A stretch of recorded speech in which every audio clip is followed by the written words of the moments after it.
I'm excited to talk about habits with you. I wrote a book, Habits of a Champion, as many of you know. Many of you probably have read. So thanks for coming on. I put together a little presentation today. Again, I like to keep it about 35 minutes max. I know everybody's got a lot to do, and soothing as my voice is, I know after about 30 minutes, people start to disappear. So thanks again for coming on and taking some time and hanging with me here in December, just before the turn of the new year and just before the holiday season. So I'm going to go ahead and set up a share screen. I have a lot to cover today, and I'm excited to do it. If you have questions, feel free to type them in the Q&A, and I'll get to them, as we go through this, and probably, honestly, at the end. So let's get started, get you guys going. Hopefully you take, again, I always say with this, just try to take one thing. This is a 35-minute snapshot, something just to get you thinking. Maybe there's a fundamental habit or something that sparks for you, or you say, you know what, oh yeah, I used to do that, or I haven't thought of it that way. That's really what I want you to take from this. I'm such a vanilla coach. I always tell, whenever I speak to companies or I speak to athletes, I say, listen, I'm very vanilla. I'm not going to tell you any super secrets out there because there really aren't any. I'm just here to give you perspective and help you see maybe something within yourself that you either forgot or hadn't seen before. So I always like to start with this simple message and this simple reminder that you're a champion. And I wear this shirt. This is my Superman shirt. I am a champion. I wear it underneath because it says, when I put it on in the morning, it's a reminder that says, hey, you're a champion. You're going to go out there, compete today. Go have a great day. Get after it. Work hard, train hard, compete hard. Hold yourself accountable, put your blinders on, and go after it. And I always say, I'm a champion, I'm a champion, I'm a champion. And in moments when I'm not feeling strong, moments when I may be feeling weak, it's a saying that I use in order to peak myself and get myself into a position of positive and a position of power. So each of us, this is my saying. I try to push it on to everybody else as well and let them know that they're champions, but come up with something for you. And this is something that I want to share with you because a lot of people don't know this, but when you deal with professional athletes and you deal with extremely high performers, most people just think they perform that way because they have a base level of intelligence, or they have a base level of work ethic, or they have an ability level and talent that's just far greater than everybody else, and they just show up, they do their thing, and they get amazing results. But many of these individuals, probably all of them, I was just talking to an NFL football player, Matt Burke, Super Bowl champion, and we went over his habits. And every day he has to get himself into peak mindset. He's got to get himself into the champion's mindset. So don't just say, things are going to happen to me by default. I'm either going to do good or I'm going to do bad. Prime yourself. Get yourself in peak mentality right from the start of your day. And what I always like to say, the number one habit that somebody could get into for themselves is talking to themselves instead of listening to themselves and allowing the world to just push stimulus towards you and towards them, okay? So cue your mind. Here's what I'm going to do today. And right away, that puts you in an offensive position. It puts you in an offensive posture to make things happen. And the difference between offense is I'm coming at you, and defense is things are coming at me and I'm here to protect. I don't want you in a protection mindset. We want to be in that growth mindset, that champions mindset where we're all about building. So I want to say this. One thing to realize, in order to do something you have never done before, you have to become somebody you have never been before. So this is a profound statement because many of you on here have been on a weight loss routine before. You've been on a diet. You've tried to change habits. You've bought the journals. You've purchased courses. You've done a lot of different things. But my question to you is, how many of you have actually reverted back to those old habits that you invested in order to overcome? Probably many have gone back to the old habits that they wanted to change. And what I speak on is simply this. In order to become who you want to become and achieve what it is you want to achieve in terms of habit change, you can't just stay the same. So if you do all these things, you know, the journaling, the workouts, the diet, and all these things. You're doing all of these things, but you don't actually change yourself and make a commitment to change within, change the patterns of thought, change how you personally go about your business and how you think, you're going to revert right back to those habits that put you in a very bad place or put you in the same place that you don't want to be anymore. And I don't want that for you. And I know you don't want that for yourself. That's why you're here today. So the number two thing to realize, you must give and pay attention to the thing you want to change. So here's what's interesting. I'm going to show you something. You have maybe seen one of these. It's a phone. This is what I call a distraction device because it's constantly taking our attention. And it's usually not taking our attention for good. It's a text, it's an email, it's a notification, it's engaging on social in some way.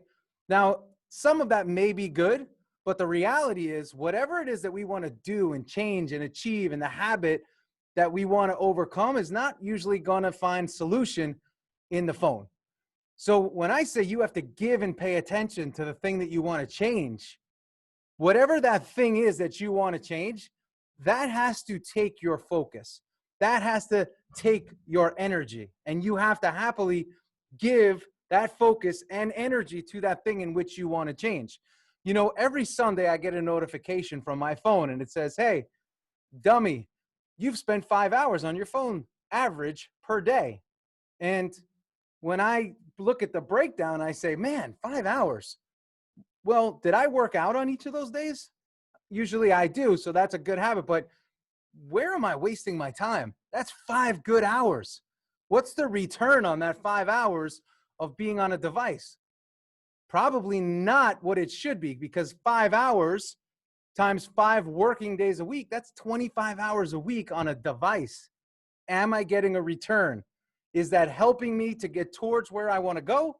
Or is it holding me back and is actually a poor habit giving attention to this digital time-stealing device? Or is there a better place that I could spend my 25 hours that would help accelerate me, accelerate you towards where it is that you want to go? So give and pay attention to the thing that you want to change. I'm going to get into some of those things in a minute. Number 3, you can change. So the first part of changing your identity is saying, I can change. The only reason you cannot change a habit is because you enjoy your current state and current behaviors more than what you say you want. I want to achieve X. Well, if you haven't achieved it, that means you're not paying attention to it. And therefore, you're going to find more comfort and greater comfort staying as is. You see, anytime, it's like a plane, right? Those engines turn on. It takes a lot of energy. It takes a lot of fuel. It takes a lot of power to get a plane off the ground. But once it gets off the ground, everything kind of levels out. The same is true for habit change. The same is true. You have to overcome. You have to full throttle on those negative habits, overcoming those negative habits, and full throttle on those positive habits in order to get you where it is that you want to go. So that's why you have to be really serious about what it is that you say you want. And many people that I coach, they're not actually very serious yet. They would like to change. They would like to adopt new habits, but they're not committed yet. And there's a difference. When your doctor tells you, hey, listen, if you don't do this, you're going to have diabetes, it's amazing how quickly somebody gets in gear. But if the doctor says, hey, you're 5 pounds overweight, you're 10 pounds overweight, you say, you know what? It's 5 or 10 pounds. I could get that off whenever I want. And therefore, what you end up doing is exactly what you were doing to get those 5 or 10 extra pounds. And very quickly, it becomes 15 or 20. Now, some people say, hey, with 20 even, I'm still in range. I could still trim myself down. And I'm using weight loss as an example because you'll see it's a very important, it's more the number one in terms of habit change that people want. But you got to understand, it's important that you ask yourself, how serious am I about actually changing these habits? The biggest habits people desire to change, here it is, right? Weight loss, fitness, and nutrition. We're getting into what I call weight loss, fitness, and nutrition season, where it's new year. new you, and all of those good things, right? All those sayings that we're used to, New Year's resolutions, hit the gym hard in January, lose those 5-10 pounds after the holidays. So weight loss is a major category in which people want to achieve better habits. Fitness, they want to achieve better habits. Nutrition, achieve better habits, nutrition and diet. So that's one category. The next category is typically earning more money, or through savings, through investing, or paying off debt. So you could see, if your goal is savings, there's certain habits that you have to have and certain negative habits that you have to change in order to enhance your savings. Same is true with investing. Do you want to spend your money here on something, like a dinner or a car or something like that? Or are you willing to sacrifice, which takes habit, and start investing? Okay, paying off debt, same thing. For those that have debt, it requires discipline. It requires habits. Discipline is really just sticking to a habit, and which is really what makes up your process, which gets you an end result. Okay, so this is that category, earning more money. Next, getting more done, achievement. People want to improve their focus, their productivity, staying on task. And I came up with all this because, again, it's what I hear when people fill out intake forms and say, hey, coach, I want you to work with me. I want you to work with my company. What they're really saying is, I want you to help us with focus. I want you to help us with productivity, help us on task. I want you to help my people overcome themselves and some of their negative habits. So getting more done is another category. So this is why everybody's here. How do we change our habits, right? We have good habits. We have bad habits. We all know bad habits are spending more than you have, right? Running up credit debt. Bad habit is eating poorly, eating late at night, eating too many calories per day, not going to the gym, not being active enough, not hitting 10,000 in step count or more each day. These are all negative habits. We could very quickly identify our negative habits. And in working with high performers, I find it's no different with them either. Very quickly, they could tell you the 5 to 10 things they need to work on, and they struggle to tell you the 5 to 10 things that they're doing very well, because their mind is conditioned to see problems, to identify problem, and that is what they become masters at. But we want to today become masters at habit change. This is what I'm not doing well. This is what I want to improve. These are the steps that I'm going to take to do it. And over time, I'm going to improve my habits. So let's dig in a little bit more by understanding the rules of habit change. There's actual rules to changing habits. Some people say it's discipline, it's accountability. And those are great words, but I've seen people fail so much trying to stay disciplined. Or they stay disciplined, which is a forced event for a period of time, and then they can't take it anymore because they're taking themselves away from something they actually want. I want you to think about moving towards something that you actually want, not taking away. Whenever we give the mind deficit and scarcity and we tell ourselves no, can't, no good, I guarantee you, you will fail in reforming a habit, whatever it is, whether it's financial, debt related, whatever it may be, payoff related, whether it be weight loss, you name it. When you start telling your mind can't, no, can't have it, all of those sayings, this is bad for me, that's all negative language. It's like we want to get you excited to take on this new thing. That's why when we start, you're going to see where the rules begin. The rule begins by stepping into the identity of who it is you want to become. You should be excited about that. So I want to be this person. I want to embody these habits, these behaviors, these thoughts, these actions. So you have to have a vision of who that person is and how that person behaves. And that's the first step of building a champion's mindset, or the mindset needed in order to have more permanent habit change. See, changing a habit is really something that'll get you to be living a better lifestyle. So look at it. I do these things, which are my habits, which in turn give me a better lifestyle, which in turn give me a better return on my time, which in turn give me a better return on my overall vitality in life. That's what this is about. So step into the identity of who it is you want to become. I want to lose weight. I want to lose 15 pounds. That's just a broad statement. You're never going to achieve it by saying that. You have to see the person that you are by not having the 15 pounds. What does your life look like? What do you feel like? What are you capable of doing? Remember that lethargy? You know how around 3 o'clock you start to get tired? You know how you need 5 coffees a day to keep going? You know how you don't have enough energy to play with your kids? You know how all those things? Well, when you step into this new person who's 15 pounds lighter, you could do all things. That's the difference when you step into the identity of who it is you want to become and how that gets you the actual compliance to the habits that will lead you towards the achievement in which you want. So with each of these, and I'm going to send everybody that's on here today, and this is why I have you register. I'm going to send you an email. It's going to have all these slides so you can actually know the rules and you could actually participate in the exercises that go with them. So this one has an exercise that says, write down the behaviors, thoughts, actions, and perceptions you have of the person you need to be or become in order to achieve the goal of becoming that new person who embodies the habits you wish for and desire. I want to give you an example. And I don't know if Zach's on here today, but I'm going to use him as an example because he's done an incredible job of losing over 20 pounds in a very short period of time. And again, I'm gearing this a little bit towards weight loss, but we're going to get into some other things. But I asked him very simply, Zach, who do you see yourself as now? Are you an athletic guy or are you a lazy guy?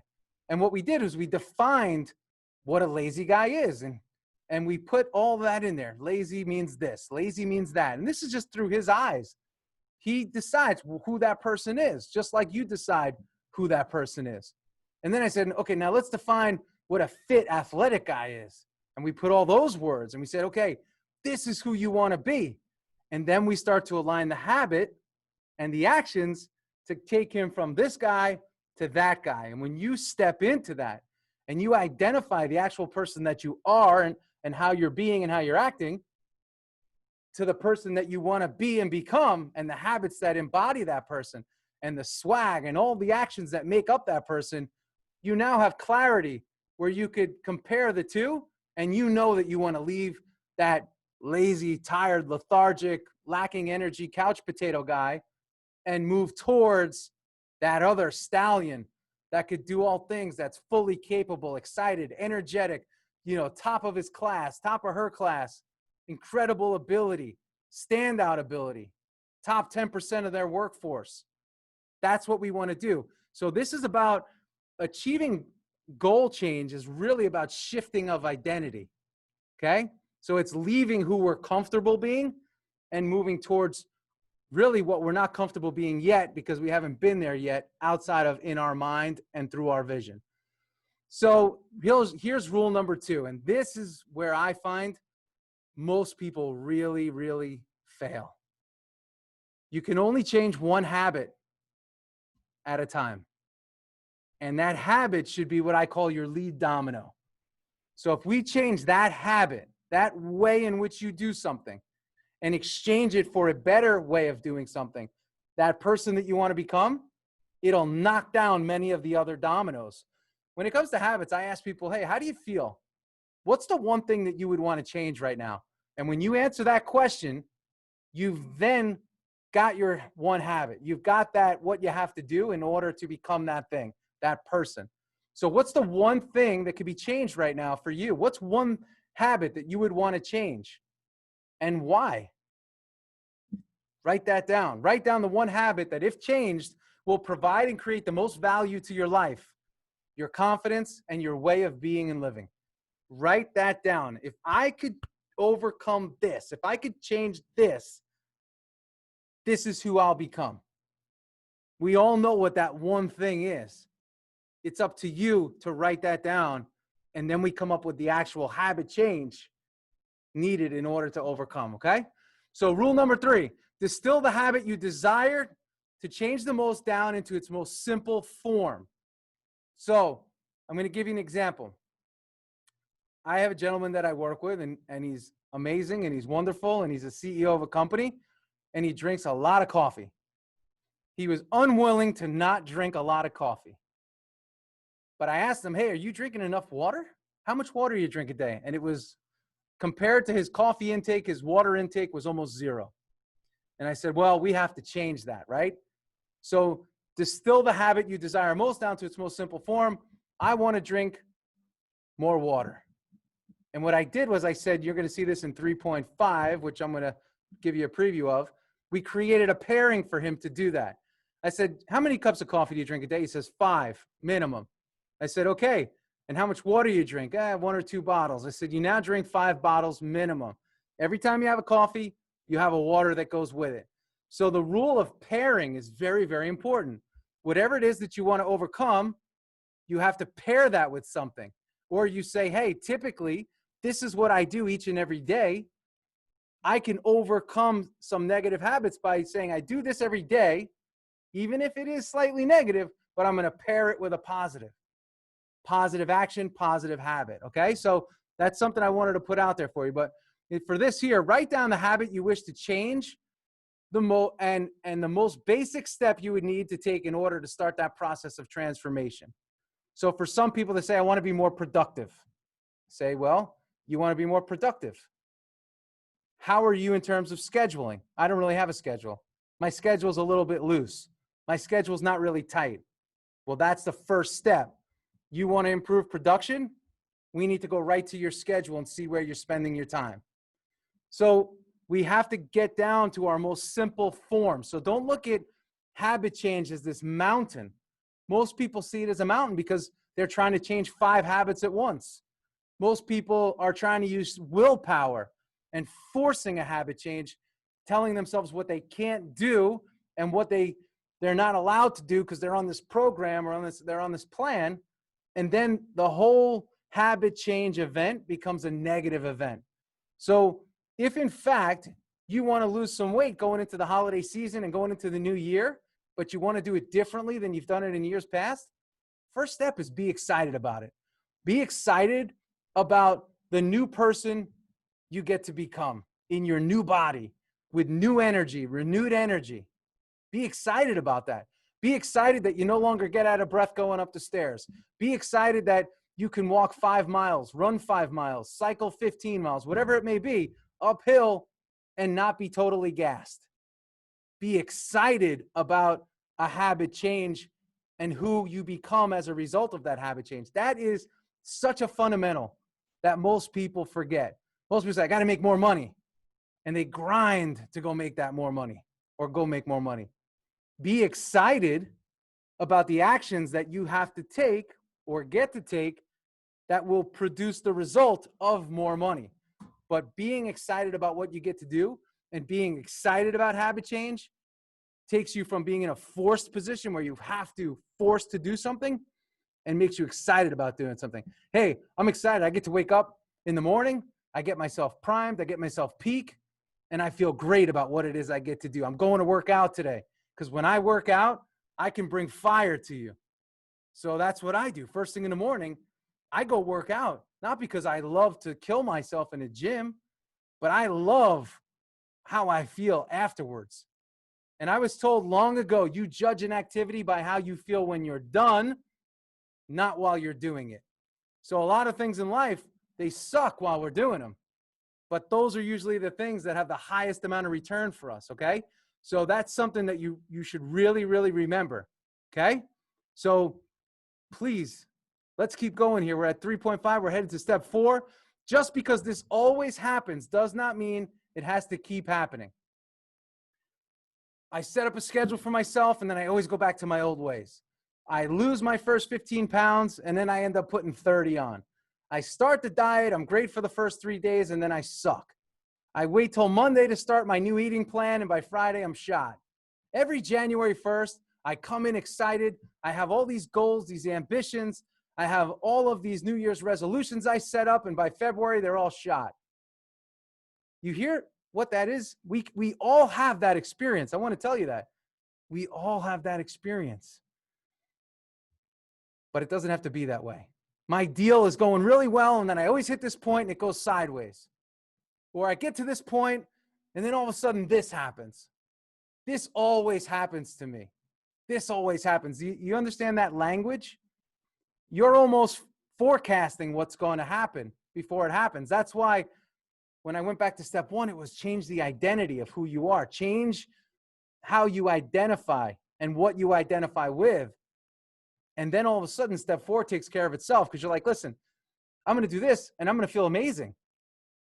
It's not going to give the opportunity for this always to happen because you're already past step four.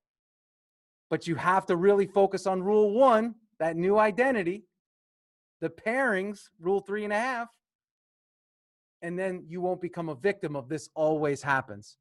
So I have an exercise that goes with this, and it says, keep a notebook log that you affirm by writing what it is you're desiring to change and who it is you desire to become. So I'm very big on the power of affirmation. Some people like to write it. I like to write it, but I also like to see it. So when I'm doing activities through the day, whether it's walking, usually something fitness related, I'm envisioning what it is that I want to build, what it is I want to create. I can't put a timeline to it because that's been a place where I haven't had great success because I put so much pressure on myself. So I just give myself a knowingness that this great thing is going to happen because I'm putting my mind and energy towards it. Remember what I said earlier? You have to put energy towards what it is you want to make happen and the habit change that you desire. So I'm putting energy towards what it is I'm going to make happen. And that allows me to not fall victim to this always happens. Okay, so I write things down, I affirm, I have a notebook that I keep upstairs, and I'm always writing it, and I'm writing almost like repetitive sentences where, you know, if you're in Catholic school and they chalkboard and you're working on your handwriting and you're writing the same sentence over and over and over and over again, but the brain needs that constant reinforcement of these basic fundamentals. You know, when I train professional athletes, we just pound the fundamentals. We don't look for secrets and hacks and things like that. It's what are these fundamental activities that you have to do each day in order to be great? And then we do them. And because we know doing these fundamental activities will lead to excellence, we're not looking for more fundamental activities. We're picking 3 to 5 things that we do each and every day that lead to excellence.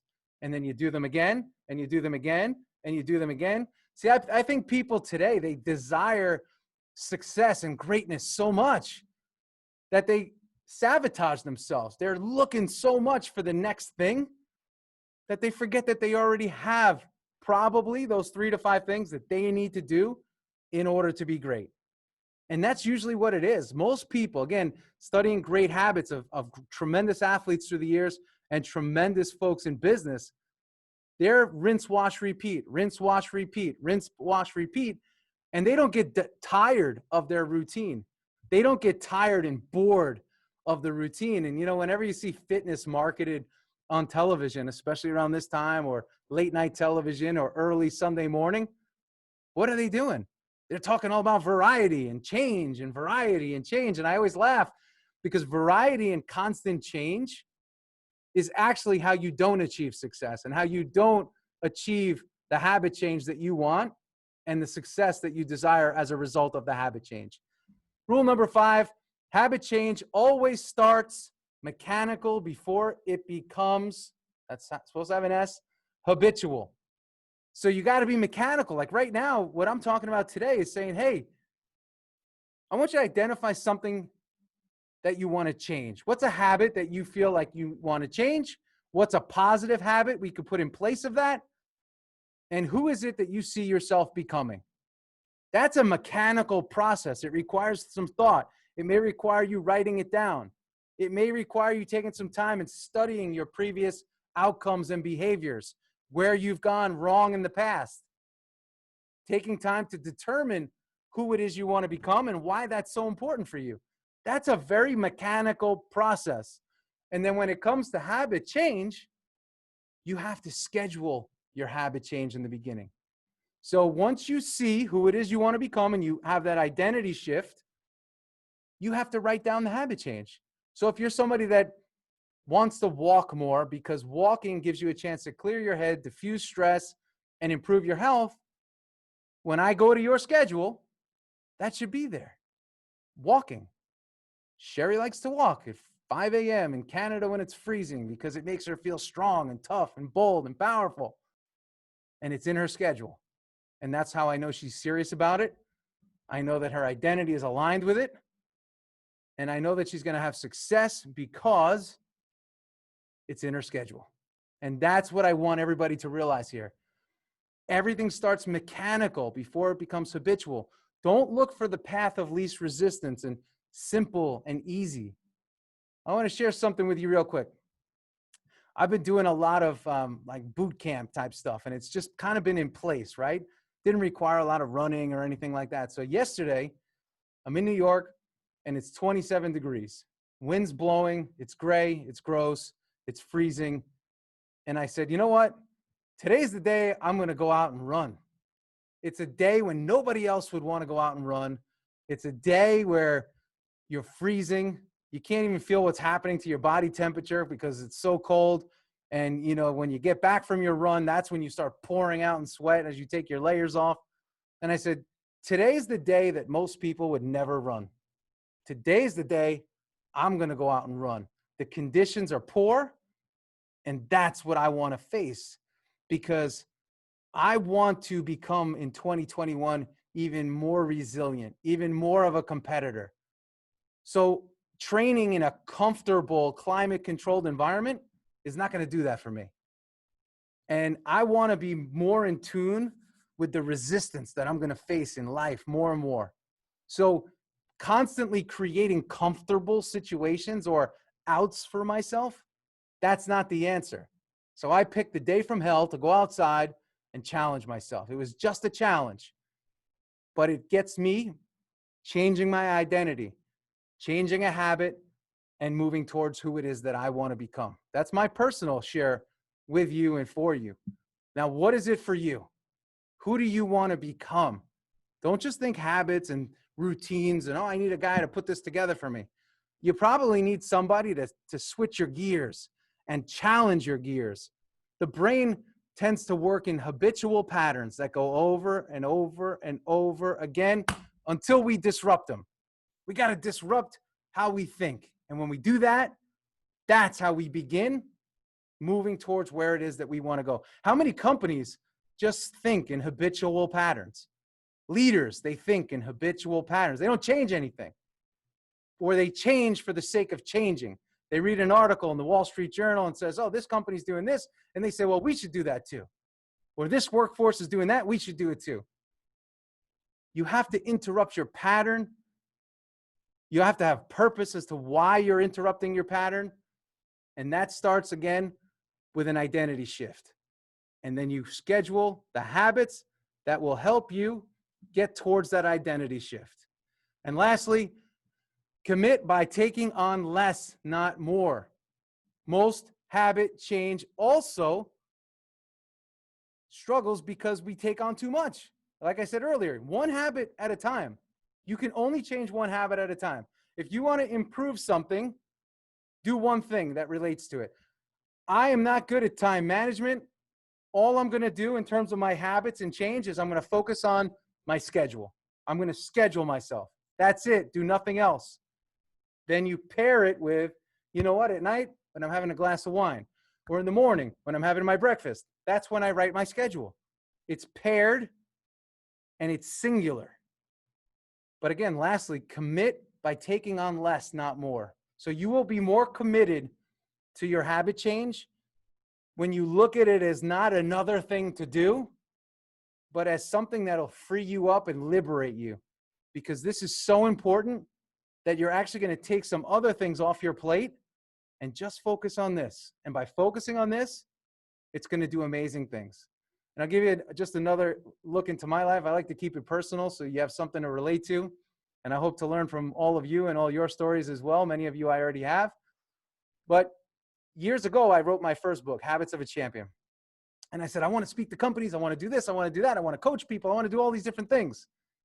And I had to always go back to, Dana, coach, lead with the book. Write the book, Get the book out there, get people excited about the book, and just keep doing that. Focus on that only. And by doing that, everything else built around it. The speaking came, I didn't market it or solicit it. Coaching came, I didn't market it or solicit it. But the book became the driver, and that was the one thing that I focused on. So what is it for you? What's that thing that you're going to focus on, that one habit change that you're going to focus on that's going to give you tremendous yield as you go into 2021? That's what I want you really to take away from today. Identity shift, a simple habit that's paired up, that doesn't cause you to take on more and force you to do anything, but it's something you're excited about and actually helps you clear your deck so you could stay singular. Don't let the fear and anxieties drive you to take on more. That's what I always say. So many of us, we do things because it's about fear, or we're afraid of losing, or we're afraid of something, and we keep doing more and more and more. I want to encourage you to actually do less, less, and less. But on those things that you're doing less of, I want you to do great work with those great things. Okay? So that's my simple share for today. And I do hope you all enjoyed hanging with me. I'm going to go through. If you guys have any personal questions, feel free to write them. Christian, yeah, be excited that your progress, whether big or small, may be inspiring someone. Yep. Listen, progress, small little bouts of progress over time, that's what makes us happy as people. That's what keeps us excited. As long as we're moving forward, whether it's weight loss, we're losing a half a pound or a pound, we're happy. You know, I know Zach's on here and he's hit a few plateaus in his journey. And I said, listen, don't worry about the plateau. Just keep moving forward. Understand the plateau is a part of your journey. So you've already gone into that new identity and you're moving yourself forward. A plateau is going to happen, but you're going to work right through it because you're continuing to refine that process, get greater intel on yourself, and you're continuing to execute on those positive habits. The only place for you to go is towards your goal and towards your destination. And that goes for anything. Again, I know I've used weight loss a couple times or fitness a couple times, compliance with fitness, but this works for anything. So that's what it's all about. 85-pound chocolate lab Luigi. That's great. Jeff, you got it. Thanks for coming on. Sherry, how do you get over a setback when you're changing a habit? So Sherry, I always say this. You have to know this, right? You got to know the games, the rules of the game that you play. So just like your sales career, there's deals that look like they're going to be great, and then there's a setback. How do you deal with that? Knowing you keep charging, right? You're a bulldog. You just keep going towards it and keep going, and then all of a sudden you get over it. It's the same thing with Zach and his plateau. We work through the plateau, whatever it may be. So I just want everyone to understand, even looking at something as a setback that's the actual setback. The actual setback is you looking at it as a setback. It's not a setback. It's just a part of the process. It's a part of the game that you play. It's like I always mention Mariano Rivera. He said, D, whenever you talk to people, let them know that if they don't fail, they can't succeed. So he's telling us, hey, guys and ladies, failure is a part of the success process. If you started a business, anybody that started a business here, tried to sell something in their life, tried to close a deal on something, don't look at it as a setback. There's some people that just don't want to work with you for whatever the reason is. It's only a setback if you get knocked back and don't keep moving yourself forward. And I know that sounds very, Joel Osteen motivational, but I'm talking about it more from the process of execution and how you go about your day-to-day and how you go about your work. It's not a setback. It's just a part of the process. So the word setback would actually be a great word to eliminate from your vocabulary and from your mindset.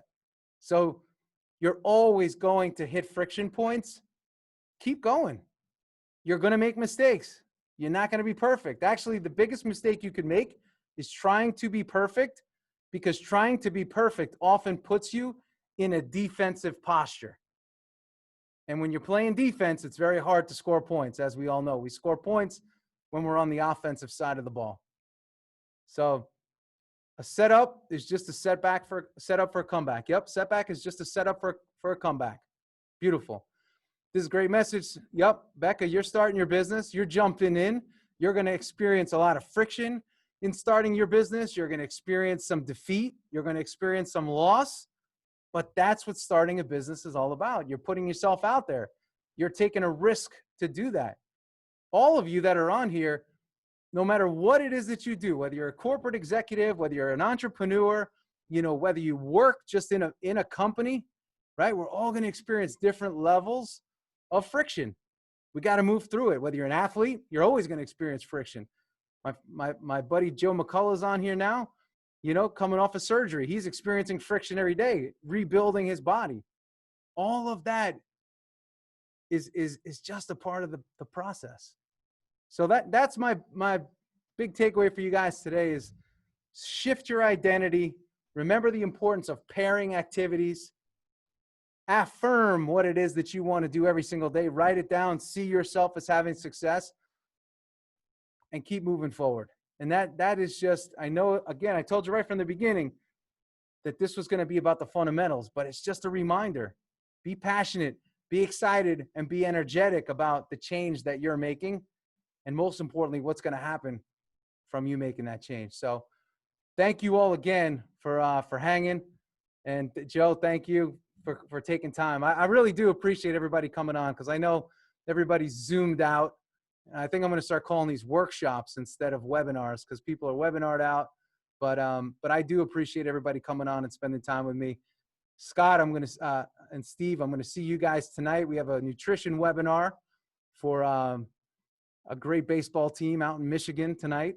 And Sherry, thank you for coming on too, and everybody else. So I'm going to record this. I'm going to send the PDF. So expect an email from me tomorrow. And I'm really happy that you were all able to make it. And any specific questions that you have, just reply to the email tomorrow, and I'll help you the best I can with anything specific. And to my Exonify team, I'm going to talk to you guys over the next week or two. So hold your questions or write them down, and I'm happy to get to them also. So Robert, thanks so much. Becca, as always, thanks for taking the time and coming on, and everybody else. And for those of you that I haven't met yet, I look forward to meeting you in the future. And, you know, shoot me an email, say hi. Don't be strangers. I like to break the digital barrier, and I'm a very personable person, and this is who I am. What you see is what you get. I'm going to shoot you straight. I'm not going to push you towards anything, but I just want to give you value and hope that this helps you in your journey to becoming a champion. All right. Thanks, everybody, and I'll see you later. Have a great day. And remember, it's only 1:45, so you got some winning to do today. Go kick some butt at whatever you're doing. I'll see you all soon. Bye.